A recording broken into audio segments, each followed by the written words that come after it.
What is going on YouTube? This is Average Joe's Fantasy Football, and my name is Steve, and I'm here for your newest mock draft for the upcoming season. Right now we're going to do the fourth position in a 10-man PPR league. Alright, so hopefully this helps you guys, again, get prepared and ready for the upcoming season. If you're new to the channel and have not hit that subscribe button, please do.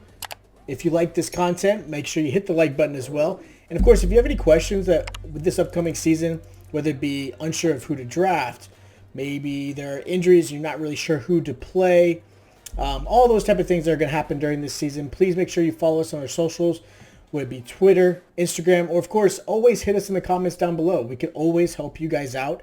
Again, getting you prepared for that upcoming season. So, back at it, we're out, and then the fourth spot. We're moving a little bit, we're moving a lot, all right? So we've got a lot going on there. Fourth spot right now in the draft. Now, this is actually, I think, where, at least for myself, the fourth spot is probably one of my favorite spots right here. Part of the fact is the reason why is a lot of times you can actually get some really solid, not only top tier running backs, but also some top tier wide receivers. There's all kinds of different things you can get, especially in a 10-man league. The fourth spot's obviously a great spot in the draft, being that it's a snake draft, right? So you want to make sure you can get some great top tier players, but also some great depth when you start getting to the lower parts. Remember, this is a PPR, so I will go over every reason why I've picked that player. I'll go over some insight of what you're starting to see in some of these mock drafts. Obviously, things have happened with injuries. Obviously, you still got some players who aren't even in camp, requesting trades. All kinds of little things are going to affect the mock draft. This is why I recommend always doing mock drafts as often as you can, especially if your draft is hopefully towards the end of August when it gets a little bit closer to the season, so you can help and prepare your team in case there are injuries or anything like that happens during preseason and so on and so forth. So we're going to go into it. It's a minute and a half per pick. This is very fast, all right? We are using the Sleeper app. It's a great opportunity to use for mock drafts. Sleeper is actually really good for your own fantasy leagues as well. I'm not sponsored, but I do like using them. I have a couple leagues in there. And like I said, I do love their mock draft system. So we're going to jump right into it. Again, this is the fourth spot right here. We'll kind of see what's going to happen, what the computer's starting to do and pick. So as you can see, obviously the first three picks are obviously top tier running backs. Kamara I've seen kind of go into the fifth, sixth spot sometimes, maybe the fourth. A lot of times, typically, you're going to see Christian McCaffrey is like really the number one guy, maybe some Dalvin Cook. So now, I'm at the fourth spot. Running back is absolutely a must. For those who do the no running back options, more power to you. I have never really truly believed in that type of system, and obviously you can probably prove me wrong. It may work out for a lot of people, but I've always been a running back top tier, right? You got to get the bell cow.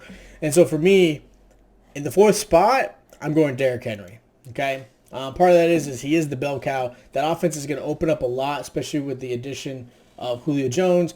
Tannehill's been playing great. A.J. Brown's been playing great.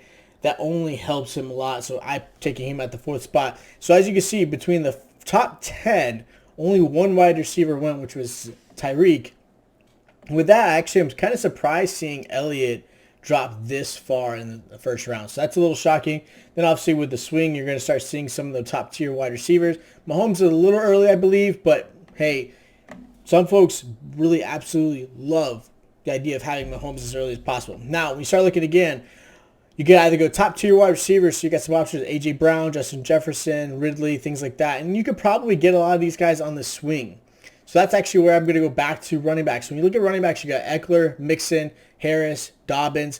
So for me, I'm actually going to go to Eckler. Not because it's the next running back, but the fact is Eckler being in a PPR and coming back from injury and Justin Herbert growing in his absence, that's huge for me, and I like Eckler a lot. Mixon was another one that I really like a lot. They are saying some great things coming out of training camp of what their expectations are, how he's looking. And then, realistically, you look at some of these guys, Clyde Edwards, Antonio Gibson, things like that. So I can go into the third running back option. Some people do that for depth, but also for the flex position, because most people have at least one flex spot. You can see some of the receivers come off.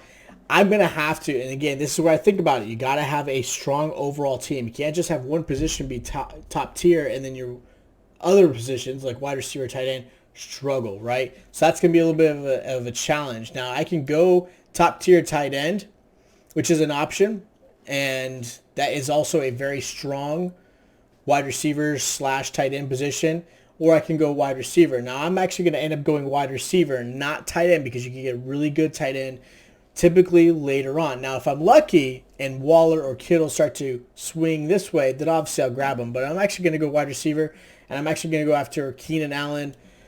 Yeah, I hate to have sometimes some of the same team players, but part of the reason is I love Keenan Allen. I've had him for a few years back to back, and he's always been an outstanding receiver, really any point. Now, I actually, looking at this mock draft, and this may happen to you, okay? Again, this is no guarantee. This is just what the computer is seeing as far as value goes, different things like that. Their bye weeks, they account for a lot of different things. So with that said, yeah, I would love to go to wide receiver, okay? But the fact is, you saw Kelsey and Kittle off the board. Waller is still available. And this is where I would absolutely go tight end if Waller or Kittle is available in the 4th round. That is a steal. All right. So again, when you're looking at this, that is an absolute steal. Now I'm actually going to go back to the wide receiver spot to again fill my whole team out with absolute studs. So I've got Godwin, Kupp, DJ Moore, Robert Woods, Adam Thielen. These are some of your ranking receivers as far as what's available. Now for me, Godwin's very tempting. Okay, I like Godwin a lot. He's probably one of my favorite receivers just in general. I love the way he plays and things like that. I actually like Cooper Kupp. Part of the reason is one, not only is he an outstanding receiver, he's always done that since he's been in the league. Him and Robert Woods can go back and forth. It doesn't matter which one you go with, to be honest with you. But part of the other reason is Cooper and Robert Woods are actually going to be, I feel, just spectacular this year with Matthew Stafford at the helm. So I do feel really excited for those guys. So I like Cooper Kupp here. Now, we got 2 wide receivers, 2 running backs, and a tight end. You could go quarterback here. Now, if Dak had fallen, because Dak can sometimes fall anywhere in the 5th to the 6th round, I would have probably gone after him. With that said, there obviously are great quarterback positions, left in this spot.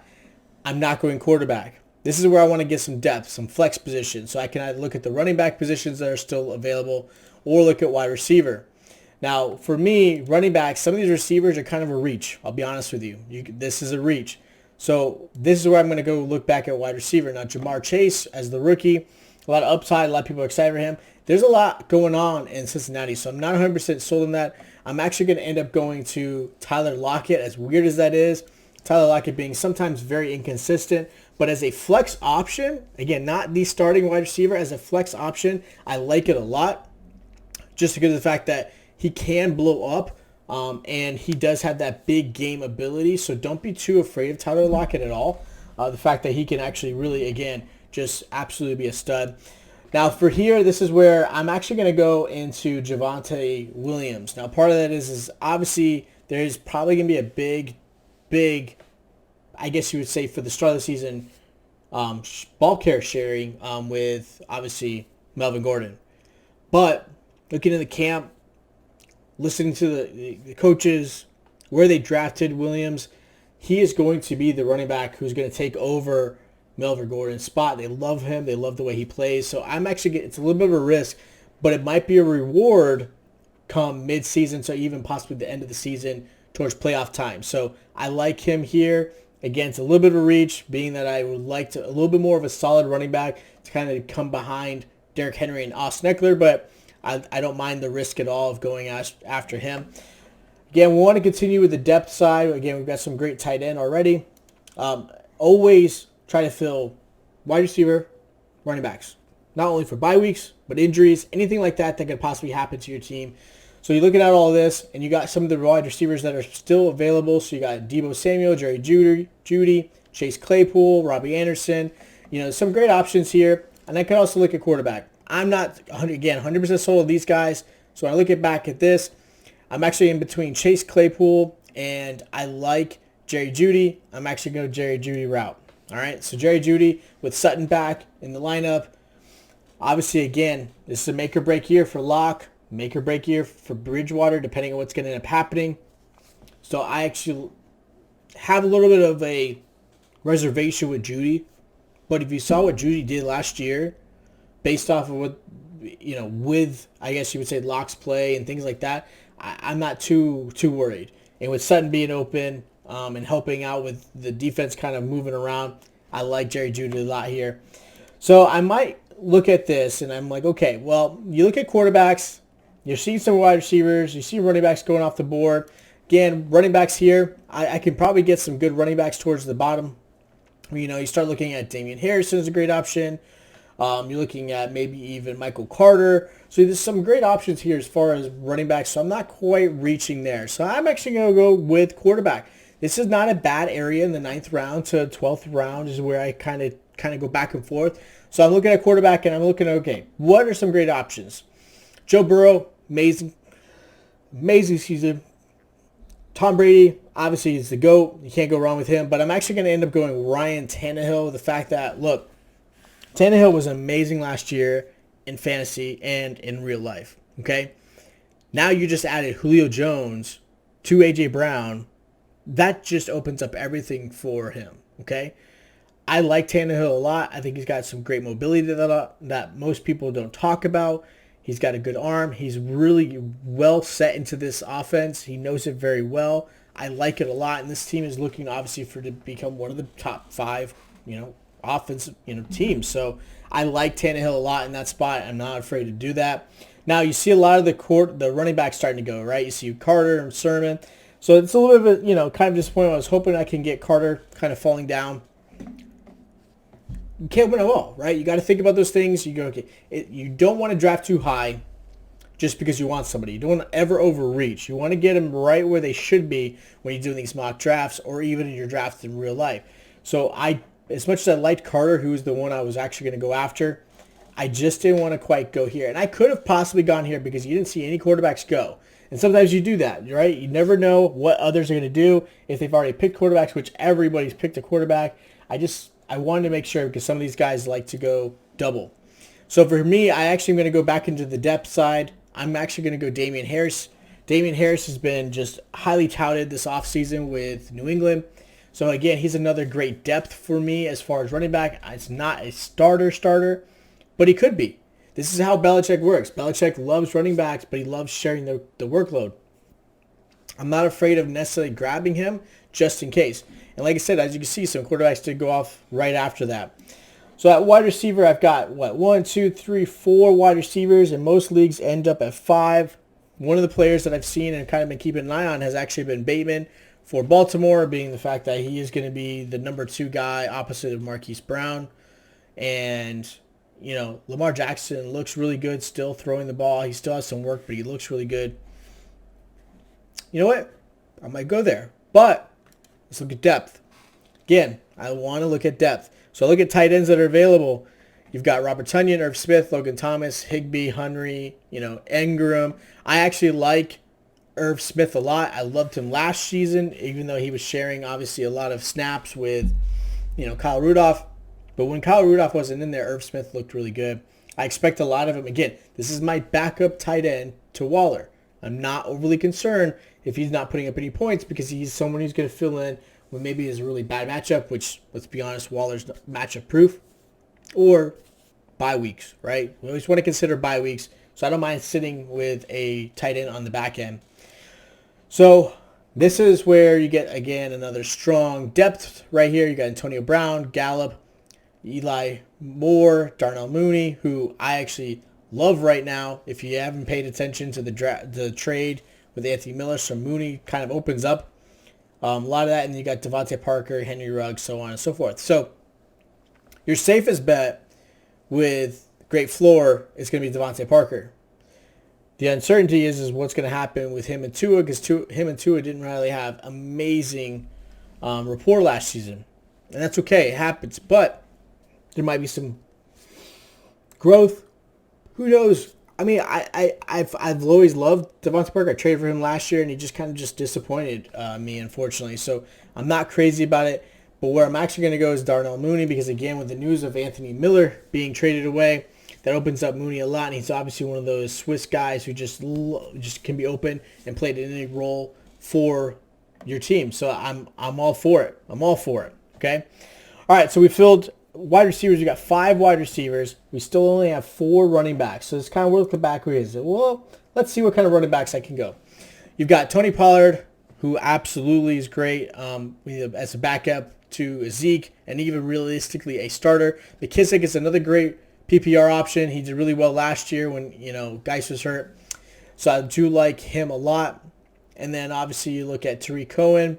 With him coming back, that's another good option. But for me, who I'm going to actually go over is always after Tony Pollard. If he's available, the fact that Tony Pollard has the ability to be a good PPR weapon for Dallas because they do want to pass him the ball more. And he showed a lot of great skill sets last season when Zeke was getting rested because they didn't run or use Zeke as often as they normally do. So I like Pollard a lot. And again, he's one that, hey, knock on wood, as a Cowboy fan, I do not want this to ever happen. But if Zeke were to ever go down, Pollard is a great option. All right, so let's get into some defense. Again, you want to fill the best possible team, obviously based off what's going to happen with players, coach changes, who they're going to play, things like that. I'm actually going to still go again with San Francisco. The fact that Nick Bosa is coming back, that already is going to be a big boost for them. There goes my kicker I love. I always like having Zerline. So as far as kickers, you can't go wrong with really anybody. You want to have a kicker that has a team that scores a lot, but also can get to the red zone area. Maybe if they do miss, you got somebody who's going to score some points as far as kickers. So that Bills offense, Tyler Bass, awesome kicker. He did really well last year, and that Bills offense scored a lot, ran down the field a lot. So for me, that's huge, okay? So I want to make sure I get somebody this year. I hope that, again, 4th spot, I hope this helps you guys out. It does change. Every time, if you guys have been watching these videos, you're seeing some of the players starting to move a little bit. Some are in the same spots for some of these mock drafts. But a lot of them have, and unfortunately, are going to change. That's kind of why you do these drafts, to kind of get an idea, okay, where are these guys going to go when it comes to my time to draft, right? So I start to predict those things, and you start to look, and you kind of see what's available, what their needs are, and of course what you need. So I hope this helps you out a lot. Again, if you're new to the channel, please hit that subscribe button and the like button as well. It really helps us out greatly. I love the support you guys have given us, and it's amazing. And again, I can't thank you enough for that. If you do have questions, or if you just want to follow and ask questions during the season or your upcoming draft, make sure to follow us on Twitter and Instagram so that way we can help you guys out. That's what we're here for, to always help you guys out. We want to hear as many people winning championships as they can. Let me know in the comments. Do you agree with what you've seen in these drafts? Do you disagree? Are you a no running back, type of option? Let us know in the comments, and let us know how pumped you are for the upcoming season. We're getting closer and closer, and I cannot wait to be a part of it with you guys. So again, thank you so much, and I'll catch you next time.